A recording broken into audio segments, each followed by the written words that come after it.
या काही मतांनी 100 ते 200 मतांनी हा विजय साकारलेला आहे। 9व्या फेरीपर्यंत लहू बालवडकर, 6व्या फेरीपर्यंत अमोल बालवडकर लीड वरती होते। त्यानंतर 9व्या फेरीपर्यंत हे लहू बालवडकर यांनी ही लीड घेतली होती। मात्र अखेरच्या फेरीमध्ये अत्यंत अटीतटीचा हा सामना झाला आणि अवघ्या काही मतांनी अमोल बालवडकर हे विजयी ठरलेले आहेत। एका प्रकारे जे आव्हान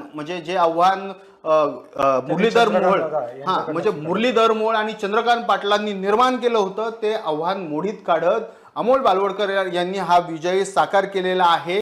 एक प्रकारे या विजयातनं म्हणजे सगळीकडे एका भाजपसाठी खुशीचं वातावरण असताना दुसरीकडे मात्र या प्रभाग क्रमांक 9 मधून भाजपसाठी धक्कादायक बातमी आलेली आहे। म्हणजे दिवसभर गुलाल उधळला पण आता रात्री झोप लागणार नाही। कारण की फक्त तो जो एक सीट होता, अजितदादाचा जो एक खंदा कार्यकर्ता होता अमोल बालवडकर यांनी झोप उडवलेली आहे।